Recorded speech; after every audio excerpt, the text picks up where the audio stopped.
Bonjour à tous, c'est encore le frère Zulu là, dans l'émission, dans les révélations cachées de la parole du Dieu véritable de l'Oba. Je rends grâce à Dieu, le créateur du ciel, de la terre, de toutes choses, de toutes particules, de ce qu'il est grand, glorieux et redoutable. Je remercie ce Dieu parce qu'il est bon, parce qu'il est unique, parce qu'il est patient et de ce qu'il est tout puissant. Aujourd'hui, je vais faire une vidéo, c'est-à-dire qui va déstabiliser tous ceux qui croient, c'est-à-dire la vidéo aussi va toucher l'humanité tout entière parce que les archéologues, les scientifiques, tous ceux qui sont autoproclamés pasteurs, révérends, bishop, maréchal, apôtres, peu importe d'autres confessions, se sont toujours basés sur le nom de Jésus en disant qu'il est venu il y a 2000 ans en Palestine. Donc aujourd'hui, par l'Esprit du Père que les apôtres ont reçu dans Jean 20, 22, je vais vous démontrer que non seulement celui qui est venu il y a 2000 ans est complètement faux, c'est-à-dire il ne s'appelle même pas Jésus, et ce nom-là ne vous sauvera pas. Dieu n'a jamais donné ce nom-là. Donc, parce que pour ça, vous savez qu'il est dit dans Proverbe 19.2 que le manque de sens n'est bon pour personne. Et dans Proverbe 25.2, la gloire du Père est de cacher des choses et la gloire des rois est de sonder les choses. Et encore dans Deutéronome 29.29, que les choses cachées sont au Père et les choses révélées sont à vous, sont aux créatures, sont aux humains. Mais ce Dieu est bon, magnifique, et il dit dans Jérémie 33.3, demande-moi et je te relèverai des choses cachées, des choses que tu ne sais pas. Et dans Jean 8.32, vous connaîtrez la vérité vous rendra libre. Ce que vous ne savez pas, c'est quoi? C'est qu'il est dit dans Hébreux chapitre 1 au verset 1 à 3 que à plusieurs reprises, à plusieurs manières, Dieu dans les derniers temps a parlé par nos pères, c'est-à-dire par vos pères les prophètes, mais Dieu dans les derniers temps a parlé par le Fils, à qui a établi héritier de toutes choses et par lequel il a aussi créé le monde, et qui était le reflet de sa gloire, l'empreinte de sa personne, et soutenant toutes choses par sa parole puissante, a fait la purification des péchés, et s'est assis à la droite de la majesté divine dans les lieux très hauts. Et dans le verset 4, il est dit quoi? Devenu autant supérieur aux anges, qui a hérité un nom plus remarquable que le leur. Point. Donc aujourd'hui, on va parler de ce nom. Parce que vous savez actuellement, plein disent que ce nom-là, c'est Jésus. Et que Jésus, en hébreu, ça veut dire Yehoshua. Donc pour eux, ils ont traduit Yehoshua qui donne Jésus. Et en grec, c'est Isousa. Mais je vous ai démontré dans la vidéo précédente, par l'Esprit du Père bien entendu, que les textes originaux n'ont pas pu être traduits en hébreu ou en grec. Parce qu'il est dit dans Jude chapitre 1 verset 14 que Enoch a prophétisé dans ses écrits. Et Enoch ne parlait pas l'hébreu. Les hébreux n'existaient pas au temps d'Enoch. La notion hébraïque n'existait pas encore. Donc nous allons donc voir.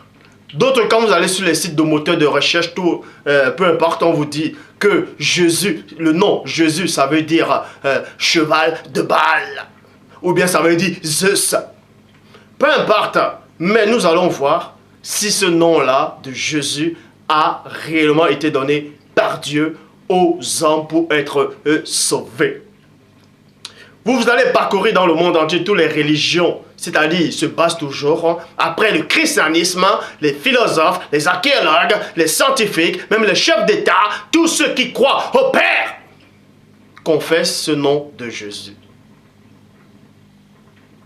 Et cela, on va vous montrer que l'humanité tout entière est tombée dans le joug de la puissance du chérubin jadis oué, le premier déchu. Vous êtes dupés. Dans le nom que vous invoquez là, de Jésus là, Dieu ne le connaît pas. Pour ça, on va vérifier avec les versets bibliques. Cet enseignement va déstabiliser plein d'entre vous.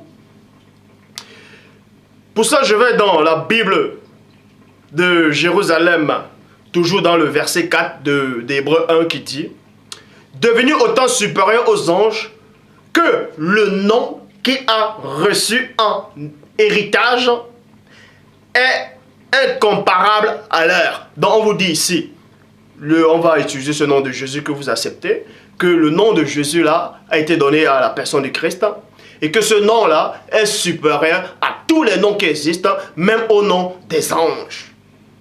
Ah, expliquez-moi alors, dans Actes des Apôtres, chapitre 4, au verset 12, il est dit, je vais dans la Bible du Semeur, qui explique mieux, qui dit, c'est en lui seul que se trouve le salut. Point. Donc, en lui seul, c'est qui? C'est le premier-né. C'est au premier-né, c'est-à-dire le Christ seul, qui se trouve le salut. Dans le monde entier, virgule, Dieu n'a jamais donné le nom d'aucun autre homme par lequel nous devons être sauvés. Ça veut tout simplement dire que Dieu le Père n'a jamais donné ce nom-là de Jésus à aucun humain depuis Adam, depuis le premier homme, jusqu'à la fin de l'Ancien Testament. Dieu n'a jamais donné ce nom-là de Jésus-là, selon le nom que vous acceptez, à aucun humain, excepté à Christ lui-même. Vous voyez? Si vous voulez, je relis encore. Actes des Apôtres, chapitre 4, au verset 12. Je vous conseille d'aller vérifier dans la Bible du Semeur qui dit « C'est en lui seul que se trouve le salut. Dans le monde entier, virgule, Dieu n'a jamais, c'est quoi? C'est le passé. Donc, avant le Christ lui-même, personne n'a porté le nom de Jésus là. Vous voyez? Le nom que vous acceptez là de Jésus, on vous dit ici qu'avant la personne du Christ, personne sur la terre, aucun humain n'a jamais porté ce nom. Car Dieu n'a jamais, dans le monde entier, Dieu n'a jamais donné le nom d'aucun autre homme par lequel nous devions être sauvés. Donc, on vous apprend ici que ce nom-là, aucun humain n'a jamais porté ça. Donc, Dieu ne va pas prendre le nom de quelqu'un qui a vécu avant le Christ pour donner ça à Christ. Donc, c'est ce que cette version-là dit ici. Donc, il est donc le seul. Si on accepte Hébreu, si on accepte Actes des Apôtres, chapitre 4, verset 12, Christ est le seul humain, la seule personne sur la terre à avoir porté le nom de Jésus. Que le nom-là que vous acceptez. Or, ça veut dire que si on trouve dans les Écritures que ce nom avait déjà été porté par d'autres personnes, tout est faux. Je dis bien, tout devient faux. Tout devient faux. Pourquoi?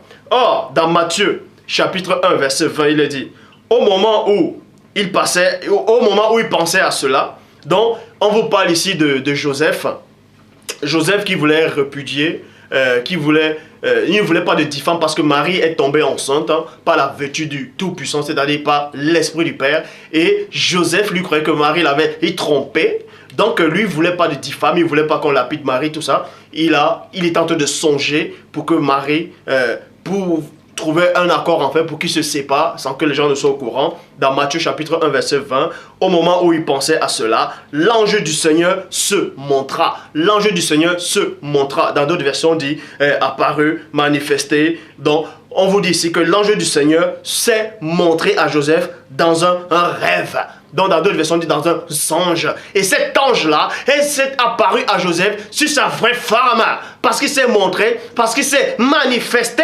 C'est pour ça qu'il est dit dans Job, chapitre 33, au verset 16, dans la Bible de Jérusalem. Alors, il parle à leurs oreilles, il les épouvante par des apparitions. Donc, Joseph, quand il a vu l'apparition de cet ange-là, de cet esprit-là, de cette entité spirituelle, qui avait pris sa vraie femme, Joseph était éprouvé, c'est-à-dire il a eu peur. Il a tremblé dans ses entrailles de cette apparition. L'ange lui dit, Joseph, fils de David, n'aie pas peur de prendre chez toi Marie, ta femme, point. Oui, l'enfant qui est dans ton ventre, dans d'autres versions, dit dans ta matrix, vient de l'Esprit Saint. Verset 21. Elle enfantera un fils, et tu lui donneras le nom de Jésus. Vous voyez? Elle enfantera un fils et tu lui donneras le nom de Jésus. Car c'est lui qui sauvera son peuple. On vous dit c'est lui qui sauvera son peuple et non le monde entier. Bref, c'est lui qui sauvera le peuple de leur péché. Donc vous voyez ici que l'ange, on vous dit ici que c'était l'ange Gabriel qui est venu annoncer la venue, c'est-à-dire d'un être exceptionnel qui allait venir dans votre plan physique, qui allait porter un nom, parce qu'il est dit dans Hébreu, chapitre 10 au verset 5, c'est pourquoi Christ en entrant dans le monde dit, tu n'as voulu ni sacrifice ni offrande, mais tu m'as formé un corps. Et ce corps-là devait porter un nom. Et c'est ce nom-là que vous avez accepté, ce nom de Jésus que vous priez, soi-disant vous faites des miracles, des guérisons, et je vais vous démontrer par l'Esprit du Père que ce nom-là, c'est un faux nom.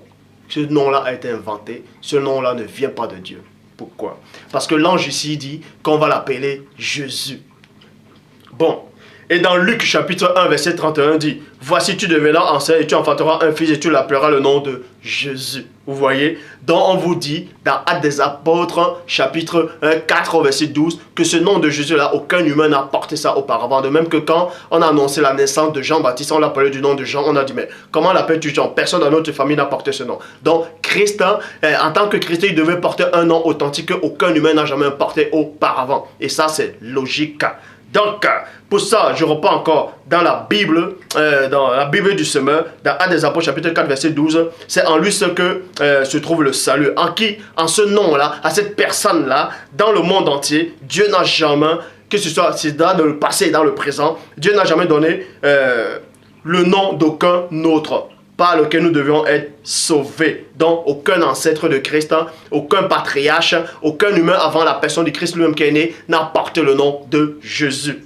Or, dans Luc chapitre 3 au verset 29, dans la Bible des peuples, il est dit, on parle de la généalogie de Christ, vous pouvez vérifier, je répète encore, dans Luc chapitre 3 au verset 29 dit, fils de Jésus. Fils de Jésus, fils d'Éliézer, fils de Jorim, fils de Nathan, fils de Lévi. Donc on vous apprend qu'il y avait un ancêtre de Christ qui portait déjà ce nom-là. Donc ça contredit déjà Actes des Apôtres, chapitre 4, verset 12. Et ça contredit aussi Gabriel qui est venu dire que cet enfant-là s'appellera Jésus. Donc que c'était un nom unique. Et ça contredit aussi Hébreux, chapitre 1, au verset 4.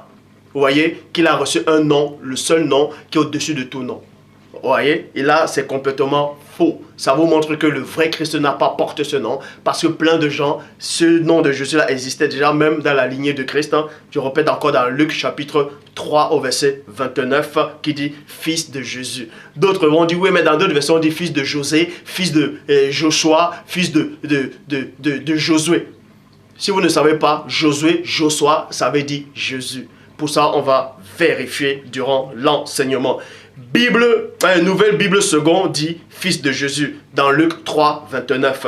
Bible du semeur, Jésus. Traduction du monde nouveau, Fils de Jésus. Bible en français courant, Fils de Jésus. Bible de la Colombe, Fils de Jésus. Traduction écuménique de la Bible, Fils de Jésus. Bible de Jérusalem, Fils de Jésus. Traduction Pirote et Clamer, Fils de Jésus. Traduction Louis II du 910, Fils de Jésus. Traduction Abbé Filion, qui le fit de Jésus. Maintenant, on va aller dans Zacharie, chapitre 3, au verset 1. Donc, je répète encore. La parole dit, dans Nombre 33, dans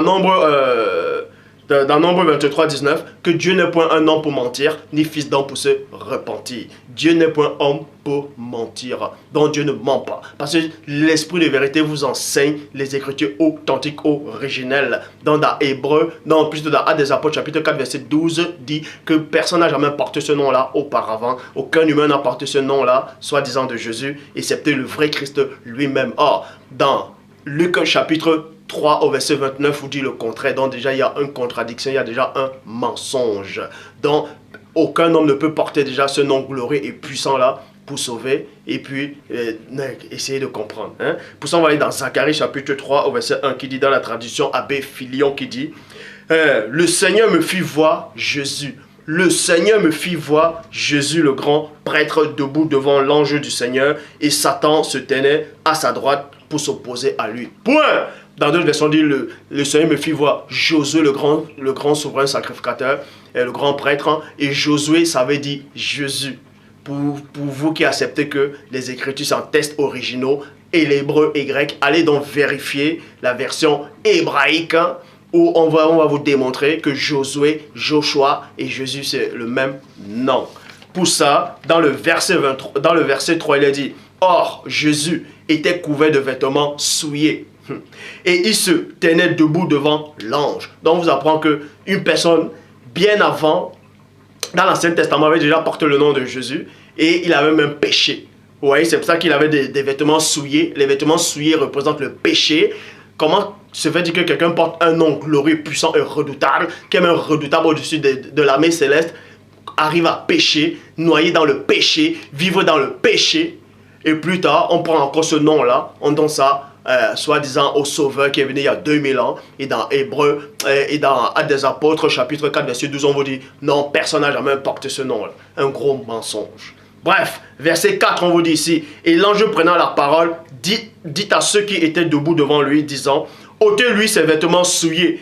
Et il dit à Jésus, 2 points, voici, je t'enlève ton iniquité, je t'enlève ton péché. On vous apprend que celui qui a porté le nom de Jésus là, qui est votre sauveur, n'a jamais péché. Or, on vous apprend qu'il y avait un nom, quelqu'un qui avait apporté le même nom, mais qui avait péché. Bref, ton iniquité, et je te revais d'habits de rechange.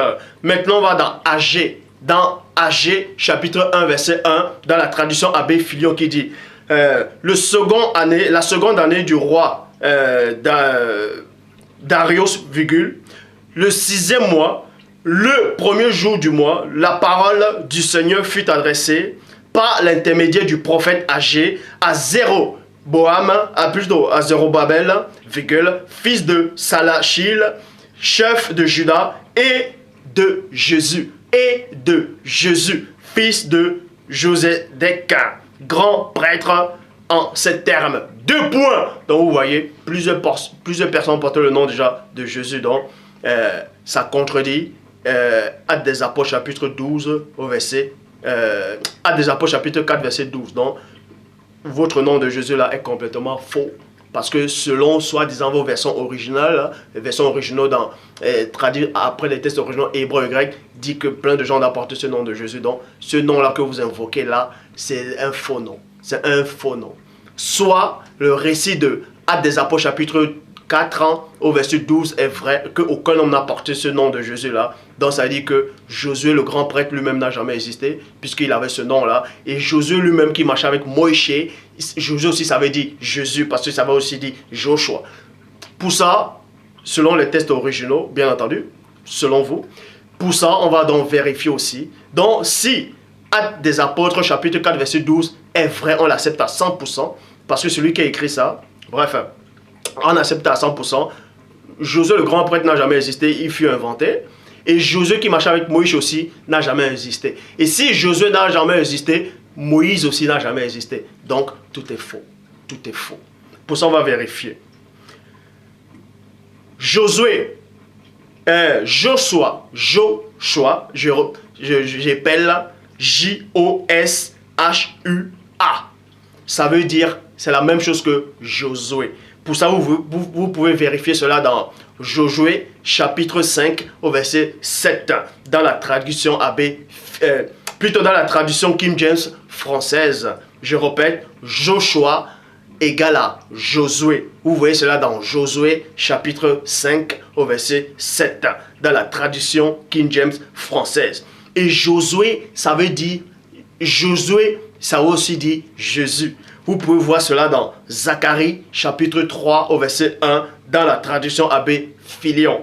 Or, maintenant je vais aller dans Josué, chapitre 5, au verset 13 à 15. Non, Josué, chapitre 5, au verset 13 à 14, dans la traduction King James française qui dit, or, il arriva que Joshua, c'est-à-dire Josué, c'est-à-dire Jésus, ce nom-là, était près de Jéricho, et il leva les yeux et regarda, et voici un homme se tenait debout vis-à-vis de lui, son épée nue à la main. Point. Et Joshua, qui veut dire Josué et Jésus, alla vers lui, dit, 2 points, es-tu des nôtres ou de nos ennemis? Il répondit, non, mais je suis le capitaine. Dans d'autres versions, on dit, je suis le chef, et non l'un des chefs, mais le chef de l'armée du Seigneur. J'arrive maintenant. Et Josué, c'est-à-dire Josué, c'est-à-dire Jésus, tomba à la face contre terre, se prosterna.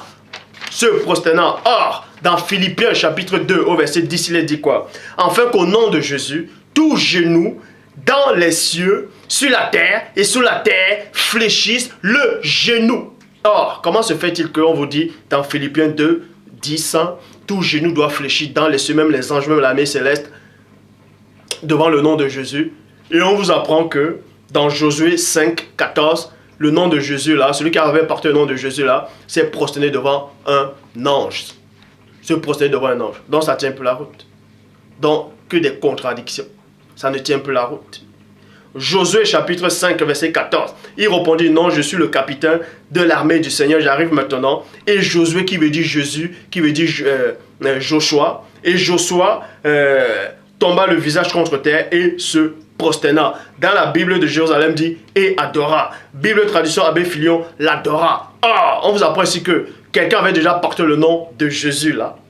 Et soi-disant ce nom glorieux qui vous sauve, que c'est par ce nom-là qu'il faut atteindre le Père, bien entendu, n'importe quoi.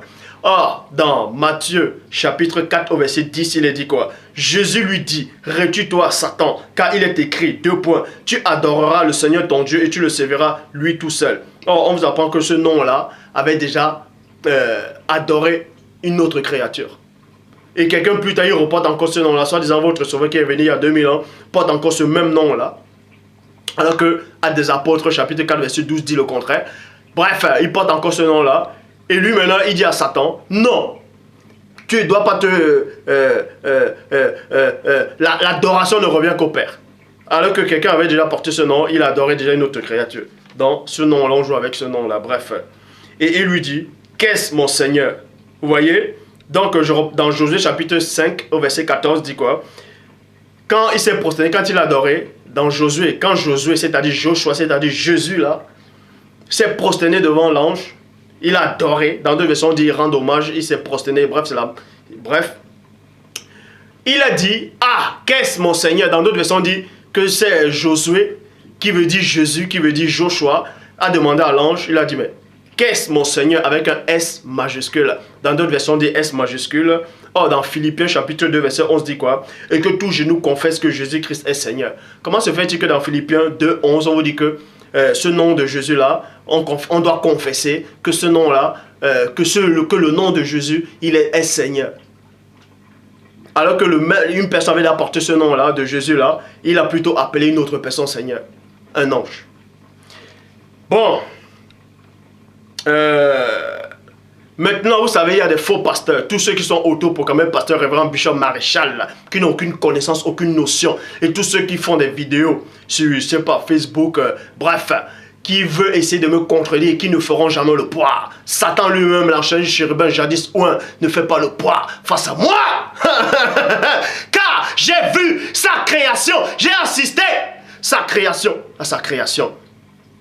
Quand il était encore le chérubin jadis ouin, j'ai assisté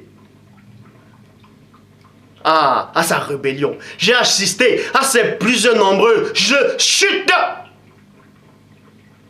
Donc c'est pas lui qui fera le poids. La seule personne habilitée à me juger, c'est Dieu lui-même, le Père. Et je n'ai de compte à rendre à personne. Je rends compte qu'à Dieu lui-même. Et tant que Dieu ne me condamne pas, tant que ma conscience, mon cœur ne me juge pas, je n'ai rien à craindre. Donc, on vous apprend ici que Josué, qui veut dire Joshua, qui veut dire Jésus, s'est prosterné devant un ange. Et cet ange-là dit qu'il est le chef de l'armée suprême du Père. Et plein de ceux qui se sont autoproclamés pasteurs, révérends, bishops, apôtres, qui n'ont aucune connaissance des esclaves spirituels, disent oui, que Josué, ça veut dire Joshua, ça veut dire Jésus aussi, que si c'est prosterné devant l'ange, le chef de l'armée de l'Éternel, ça dit que forcément, Jésus s'est prosterné devant Dieu lui-même. Ça ne tient pas la route, pourquoi? Parce que cet ange a dit qu'il est le chef de l'armée de l'Éternel. Ça dit que, quand on dit qu'il est le chef, ça dit qu'il est le seul chef. Et d'autres gens disent que cet ange-là, c'était Christ lui-même. Ça ne coule pas. Pourquoi? Parce que dans Daniel chapitre 10, au verset 13, il dit quoi? On parle de Michael, qui est l'archange Michael. Il dit que je suis, c'est-à-dire l'ange dit, voici Michael, l'un des principaux chefs. L'un des principaux chefs. Quand on dit l'un des principaux chefs, ça dit quoi? Ça dit qu'il y a plusieurs chefs. Donc cet ange-là qui apparaît à Josué n'est pas le chef. Il est l'un. Puisque la parole le dit ici dans Daniel chapitre 10 au verset 13, que Michael fait partie de l'un des principaux chefs. Donc il y a plusieurs chefs dans le royaume du Père. Est-ce que vous comprenez? Donc ça veut dire qu'il y a plusieurs Dieu le Père, ou bien il y a plusieurs Christ Sauveur.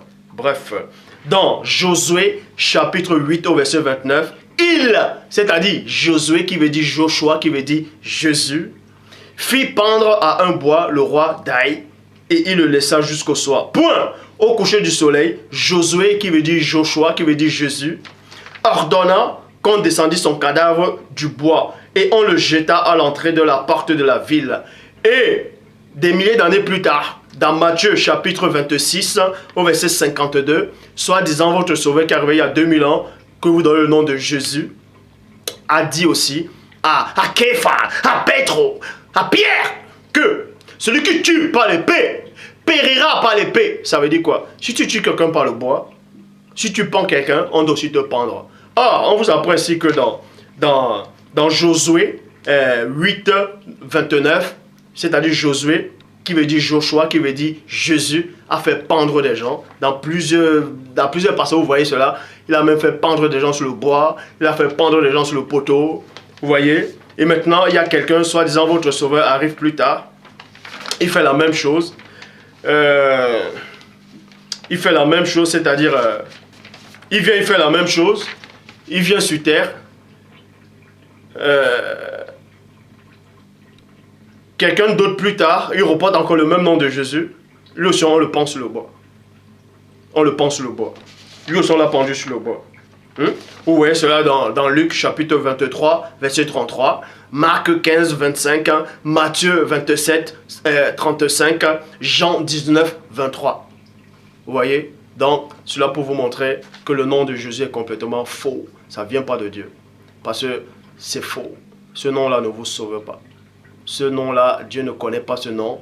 Non seulement il ne connaît pas ce nom, il ne connaît pas cette personne qui s'appelle Jésus, qui est venu il y a 2000 ans, car c'est un personnage qu'on a inventé. Je le dis encore, Hébreux, Actes des Apôtres, chapitre 4, verset 12, que ce nom-là n'a jamais été donné à aucun humain dans le passé, dans le présent, avant le Christ lui-même. Et on vous apprend que Christ est la seule personne qui apporte ce nom de Jésus-là.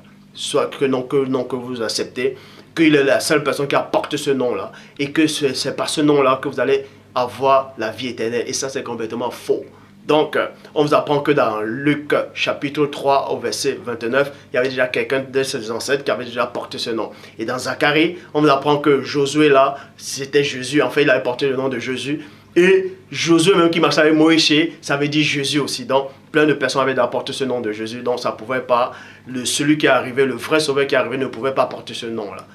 Parce que s'il portait le même nom-là, ça contredirait directement Actes des Apôtres chapitre 4 verset 12. Et si on accepte que Actes des Apôtres chapitre 4 verset 12 est vrai, que Actes des Apôtres chapitre 4 verset 12 est vrai, que personne n'a jamais porté ce nom-là avant, donc le Josué qu'on décrit là, c'est-à-dire le Jésus qu'on décrit là dans Zacharie 3 là, n'a jamais existé. N'a jamais existé. Donc, le Josué là aussi, qui veut dire aussi Jésus, qui veut dire Joshua aussi, qui a marché avec Moïse, n'a jamais existé aussi. Et si lui aussi n'a jamais existé, Moïse aussi n'a jamais existé. Et si Moïse aussi n'a jamais existé, les 10 commandements là aussi n'ont jamais existé. Donc, toute l'histoire, elle est fausse, elle est complètement fausse. C'est pour vous dire encore que le Père lui-même dit dans Jérémie 8, 8, c'est bien en vain qu'ils se sont mis à l'œuvre la plus mensongère des scribes. Ça veut dire quoi? Les Occidentaux, comment on appelle ça? Les enfants illégitimes, ils sont venus en Afrique ancestrale. Ils ont pris nos récits. Ils ont pris notre histoire. Ils ont pris notre patrimoine. Ils ont changé les lieux de naissance, les dates, les époques. Le Christ, le premier-né, a réellement existé. Mais il est venu de l'Afrique ancestrale. Les faux juifs sont juste allés, ils ont pris de l'histoire. Le concile de Nicée a travaillé. Ils ont fait passer ce Christ-là pour Dieu lui-même. Il n'est pas Dieu, il n'a jamais été Dieu, il ne sera jamais Dieu. Est-ce que vous comprenez? Donc, je m'adresse encore à tous ceux-là. Donc, après le christianisme, tous les livres, soi-disant saints qui sont arrivés, où on mentionne le nom de Jésus, là, est complètement faux. Parce que Dieu ne se contredit pas. Dieu ne se contredit pas et Dieu n'est pas un menteur. Est-ce que vous comprenez? Donc, maintenant, plein de gens vont me dire, bon, le Christ s'appelait comment alors? Quel est son véritable nom? Puisque déjà dans l'Ancien Testament, on vous dit que soi-disant l'ange apparu à Moïse, il a dit je suis m'a envoyé. C'est ainsi qu'on m'appellera à perpétuité. Je suis. Et d'autres disent qu'il s'appelle Yahvé, Yahweh, Elohim. Donc, si on accepte que Dieu, soi-disant, s'appelle Yahvé, ou bien Yahweh, Elohim, Adonai, tous les noms que vous voulez donner là, Jéhovah Jireh, bref, Ça dit que le Christ se contredit aussi. Hein? Puisqu'on vous dit que c'est ce nom-là qu'on doit invoquer à perpétuité. Or le Christ vient, il dit que quand vous priez, il faut dire notre Père, et non notre Adonai, et non Elohim, et non Elahu.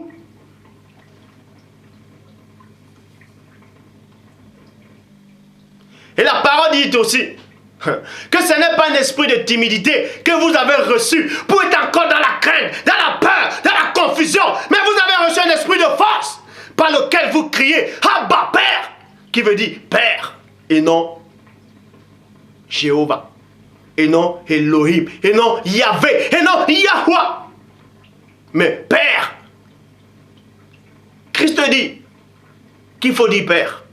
Et, soi-disant, si vous avez reçu l'esprit d'adoption, c'est-à-dire le Saint-Esprit, vous devez aussi dire Père. Donc ça veut dire que Christ vient, il contredit, soi-disant, vous dites que c'est toujours Christ qui est Dieu le Père, qui est apparu à Moïse au buisson Adam, par une forme de théophanie, de christophanie. Vous dites que c'est toujours Dieu le Père, c'est toujours lui. Donc il se contredit. Puisqu'il dit à perpétuité, vous allez invoquer, vous allez dire je suis. Qui veut dire, d'autres vont dire, ça veut dire peut-être Yahvé, et ainsi de suite. Et Christ lui-même, dont Dieu lui-même revient encore en tant qu'humain, il descend, il dit en fait non, il ne faut plus dire je suis, il ne faut plus dire Yahvé, il ne faut plus dire l'Éternel, dites maintenant Père. Donc il change d'avis à une fraction de seconde. Dans lui-même, il est limite, il oublie. Ça c'est votre Dieu que vous adorez là. Et ce Dieu-là, je ne le connais pas. J'ai dit bien, c'est le Dieu que vous avez inventé. J'ai dit encore, le nom de Jésus là, c'est un faux nom. Celui qui est venu avec le nom de Jésus là, sachez dès maintenant que plusieurs personnes dans le passé ont porté ce nom là, soit disant ce nom glorieux, soit disant que ce nom qui fait des miracles, plein de faux pasteurs, des trisomiques spirituels, ils sont là, ouais mais ce nom là, j'ai fait des miracles avec, vous avez fait quel miracle? Mensonge, hein? Vous ne faites aucun miracle. Oui, mais ce nom-là a guéri, ce nom-là m'a fait sortir de l'occultisme, ce nom-là m'a fait sortir de la boisson, ce nom-là m'a fait sortir de l'adultère, n'importe quoi. Allez dans d'autres religions, si vous ne savez pas, essayez au moins de réfléchir. Vous allez voir que même les bouddhistes, même ceux qui adorent Shiva, Kali, Brahma, Vishnu, Ganesh, tout ça là, eux aussi souvent, quand ils vont prononcer le nom de les faux dieux là, je dis bien des faux dieux, des démons, quand ils vont prononcer le nom de ces démons-là, aussi vont avoir des guérisons. Quand vous allez peut-être à Haïti, au Bénin, hein, ceux qui pratiquent le vaudou, ils invoquent souvent les sirènes des eaux. Et il y a des guérisons. Hein. Ça veut dire que ce nom-là qu'ils invoquent là, vous aussi les chrétiens, vous allez dire, oui, mais on invoque aussi le nom de Jésus. C'est pareil. Donc, laissez-moi ça. Le vrai qui se dit, qui te soit fait selon ta foi. Donc, pour votre information, tous ceux-là encore qui font les DVD sur le nom de Jésus, qui chantent sur le nom de Jésus, qui prient sur le nom de Jésus, vous êtes une abomination devant Dieu lui-même. Parce que Dieu ne connaît pas ce Jésus-là qui est venu il y a 2000 ans. C'est un faux. Il dit bien, c'est un faux. Il vous a tous dupés. L'ancien chérubin jadis ouin. Mais réfléchissez un seul instant. Vous croyez qu'un seul instant, vous atteignez même la cheville du premier homme après sa chute. Je dis bien après sa chute. Regardez bien ma vidéo où j'ai dit Adam a obéi à Dieu après sa chute. Celui dont on appelle Adam a obéi à Dieu après sa chute. Parce que soi-disant la loi de Moïse, il est dit que vous pouvez repudier vos femmes pour n'importe quel motif. Adam, après la chute, avait un bon motif pour repudier Ève, mais il n'a pas fait. Parce qu'il s'est appuyé sur la parole du Père qui disait qu'il n'aime pas la répudiation. Parce qu'il connaissait la loi du Père. Quand il a mangé l'arbre de la connaissance, le fruit de l'arbre de la connaissance du bien et du mal, si Dieu le permet, je ferai aussi une vidéo, le mystère de l'arbre de la vie. Ou bien le mystère de l'arbre de la connaissance du bien et du mal. C'est quoi réellement? C'est quoi il y a quoi derrière ce mystère? Donc après la prochaine vidéo, je ferai sûrement d'abord la vidéo sur le mystère sur le corps glorieux. Le mystère sur le corps glorieux. Donc, avant de mourir, vous devez atteindre un stade de bord avant de mourir. Pour être sûr que quand le vrai Christ reviendra, vous serez enlevés. Pour ne pas passer au jugement. Donc, je vous le dis encore. Vous pouvez aimer cette vidéo ou pas. Tous ceux qui chantent sur le nom de Jésus, tous ceux qui invoquent ce nom de Jésus-là, qui acceptent qu'il est réveillé il y a 2000 ans, tous ceux qui viennent faire des prédications des enseignements, même si vous parlez par amour, même si vous avez des bonnes intentions, vous êtes dans le faux, vous êtes une abomination devant Dieu. Le fait seulement d'invoquer le nom de Jésus là, vous êtes condamné. Ça prouve que vous n'avez pas le Saint-Esprit, vous êtes tous ignorants. Le début est ignorant, ignorant.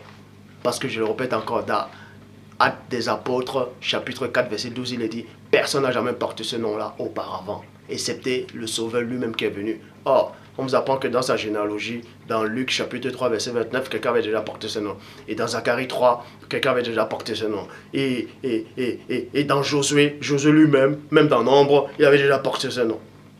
Alors, ça c'est un gros mensonge. Et Dieu ne ment pas. Dieu est la vérité authentique pure. Dieu ne peut pas être limité au temps et à l'espace. Il vit inexplicablement hors de toute réalité. Le Dieu que vous adorez là, c'est un faux Dieu. Le Dieu que vous adorez, c'est un Dieu limité. Le Dieu que vous adorez là, c'est un Dieu qui peut commettre des erreurs. Le Dieu que vous adorez là, c'est un Dieu menteur, un mensonge qui aime la guerre, qui aime le sang. Et ce Dieu-là, je ne le connais pas. Donc, j'en ai terminé. Bref, maintenant, plein de gens vont dire, ouais, mais comment donc on va faire pour invoquer le nom? Puisqu'on vous dit que quiconque invoquera le nom du Seigneur sera sauvé. Bon, je vais vous donner une petite révélation si vous ne savez pas. Le vrai nom de Dieu, c'est quoi? Vous croyez que Dieu a réellement un nom? Sérieux, réfléchissez. Vous croyez que Dieu lui-même a un nom? Hein? Puisque quand on vous dit, tu ne prononceras pas le nom du Seigneur en vain, ça veut dire quoi? J'ai déjà fait la vidéo sur ça, j'ai démontré c'est quoi le nom de Dieu. Le nom de Dieu, c'est sa propre parole. Le nom de Dieu, c'est la vérité. Parce qu'il est dit dans Apocalypse que son nom, en parlant du cavalier, son nom est la parole de Dieu. Hein? Donc, le vrai nom que vous devez invoquer, c'est la vérité. C'est la vérité. C'est la vérité. Ça veut dire quoi?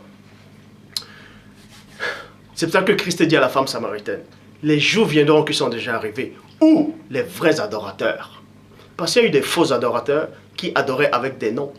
Mais les vrais adorateurs adoreront le Père, et non adoreront le Père et le Fils. Mais adoreront le Père en esprit et en vérité. Ça veut dire que quand vous adorez Dieu, et qu'il y a un petit mensonge là-dedans, vous n'êtes pas en train de l'adorer en esprit. C'est pour ça que Christ dit encore, les jours viendront qui sont déjà arrivés, où les vrais adorateurs adoreront le Père en esprit et en vérité. En vérité. Donc, Christ dit, mes paroles sont esprit et vie. Et Christ dit quoi sur le chemin, la vérité et la vie. Adorons le Père en esprit et en vérité. Car ce sont là les adorateurs que le Père demande. Dieu est esprit. Il faut donc que ceux qui l'adorent en esprit et en vérité. En esprit et en vérité. Ça veut dire que quand vous acceptez le nom de Jésus, vous êtes déjà dans le mensonge, donc vous ne pouvez pas plaire à Dieu. Vous n'êtes pas un vrai adorateur de Dieu, Dieu ne vous connaît pas. Quand vous acceptez qu'il était métis, il était blanc, il était maghrébin, peu importe, vous n'êtes pas dans la vérité. Tant que vous êtes encore dans le mensonge, un petit mensonge douteux dans vos prédications, un petit mensonge dans vos convictions, un petit mensonge dans vos prières, vous ne faites pas partie de Dieu. Peu importe les sensations que vous allez ressentir, vous allez mourir, vous irez dans le séjour des morts. Et vous allez ressusciter à la fin des temps. Et la fin des temps, l'enlèvement n'est pas imminent. Je vous ai bien dit que il y a un ange de confusion qui est dans les pays arabes, qui est dans les pays occidentaux, tout ça là. Et cet ange est en train de s'aimer la confusion. Et cet ange m'a apparu récemment pour m'annoncer une nouvelle, qu'il est en train de sévir encore. Vous voyez, soi-disant la Palestine là, que vous dites que les chrétiens est là. Vous voyez la guerre qui a commencé. Quand je vous dis qu'il y a un ange de confusion là-bas, il est en train de s'aimer la confusion, il n'y aura jamais la paix. Vous croyez que je suis en train de délirer? Dieu appuie toujours les paroles de celui qui l'a envoyé. La preuve. Je vous dis, c'est que le début. Je dis bien, l'ange de confusion m'est apparu récemment. Il m'a annoncé une nouvelle. Et des choses terribles, effroyables vont se produire sur la terre bientôt. Rigolez encore avec le vrai message de Dieu. Que le Père Tout-Puissant soit glorifié. Donc, avant de finir la vidéo, si vous ne savez pas quel nom invoquer, dites tout simplement premier-né. Parce qu'il n'y a qu'un seul premier-né, c'est le Sauveur. Dites premier-né. Il reconnaît, il saura que c'est à lui qu'on invoque. Si vous dites Jésus, il ne saura pas que c'est lui. Vous pouvez aussi dire Satan. Vous croyez qu'il va dire que c'est... Il saura que c'est lui que vous êtes en train d'invoquer? Non. Dites premier-né. Dites premier-né. Il saura que c'est à lui. C'est en esprit, en vérité. que le Père Tout-Puissant soit glorifié, magnifié et exalté.